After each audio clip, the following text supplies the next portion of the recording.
welcome back to Headlines Now. Now, after drumming up loud cries aimed at the Election Commission, Captain Vijay Kant has been finally allotted the drum symbol for the upcoming polls.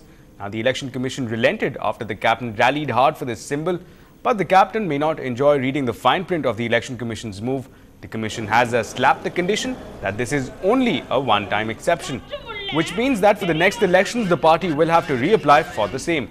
Now, just to remind our viewers, the plea by the DMDK for a symbol allocation was earlier rejected by the Supreme Court, which then directed the Election Commission to take up the matter.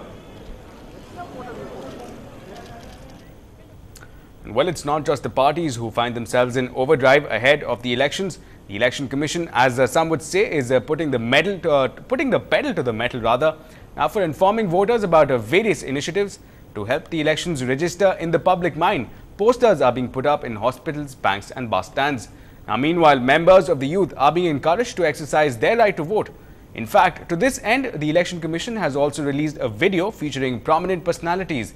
Now, voter slips are also slated for distribution within a matter of few days. These slips can also be used instead of electronic photo ID cards.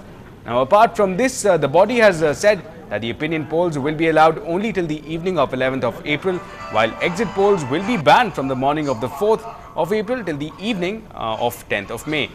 Now, meanwhile, to curb malpractices, the Commission has been conducting flash checks and has secured 20 crore rupees.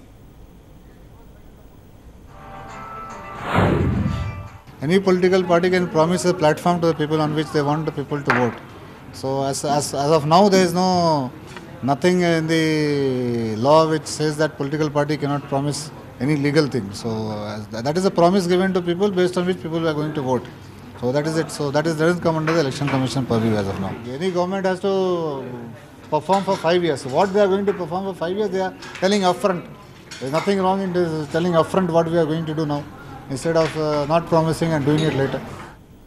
And well, despite the Deputy Chief Minister Stalin deciding to move away from Thousand Lights this time, the DMK has assigned Stalin's right-hand man to fight from this seat. Now, he appears to be fairly confident while announcing a range of measures that he has in mind for the constituency. Now, empty promises or comforting assurances, it's entirely your call to make.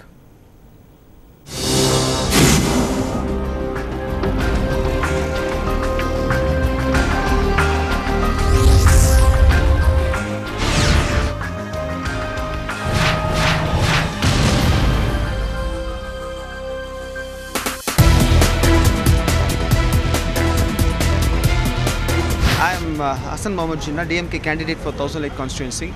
I have been announced for contesting from Thousand Lake constituency. If I win from Thousand Lake constituency, I will definitely implement all the schemes which have been formulated by the government.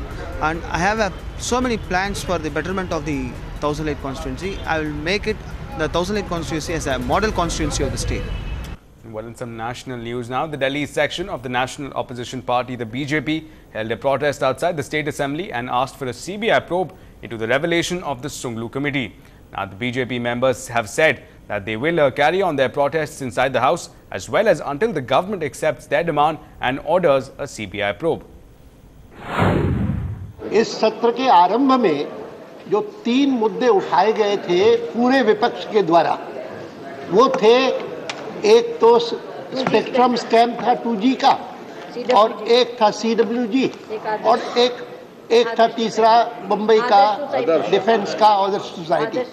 उनमें से प्रधानमंत्री ने स्वयं ने Shunglu committee बिठाई थी CWG के बारे में जांच करने के लिए, और आज आखिरी दिन पर इतनी खबर मिली है कि उन्होंने अपनी रिपोर्ट पेश की है, और इसी कारण इतने सारे मेंबरों ने उसका नोटिस दिया है, शॉर्ट नोटिस दिया है। हमारा निवेदन है कि वह आज ही सदन में पेश की जानी चाहिए report. Well, the Jat agitation still continues to cripple the supply of coal, fertilizers and cement in the northern regions. Now, today, due to the agitation, more than 70 trains have been cancelled. Now, despite the High Court's order that the protesters are still on the 12 tracks in Haryana. Take a look. It is the 20th day of the Jat protest happening in Haryana. This is one of the 12 tracks in Haryana, Mahir near Hisar. As you can see, the Jat protesters are still sitting on the tracks demanding reservation in centre and state level jobs under the OBC category. Yesterday we talk of the Punjab and Haryana High Court had asked the state government with immediate effect to remove the protesters from the track in nation's interest, as losses of crores have occurred because of the protest. Also, not only the passengers are suffering because of the train tracks being jammed, but also a supply of coal and other essential commodities have also been badly hit in northern India. Also, if we speak of, it's been almost 24 hours of the ruling that has come in from the High Court, and you can see there is no security or government official here trying to remove them. They are still on their demand. And also, we did speak to the Jat leaders here who have confirmed that no attempts by the government or the police has been made to remove them from any of the 12 tracks they have been sitting on. And also the fact the Jats are saying that they are not using force, but if force is used on them to remove them from these tracks, then they will reply in the same fashion. And today, being March 25th, the first deadline of the Jats end today, and they had threatened to block Ambala-Delhi rail route. But today they are undecided on this. So for now the Ambala-Delhi route is on, and as well as the protest will continue for now. With camera person Pawan, Siddharth Ranjan Das for NDTV. And well, moving ahead, the White House doors refuse entry to arguably the world's most powerful man, Obama. We'll tell you why. He found himself knocking on the door in just a bit. Keep watching.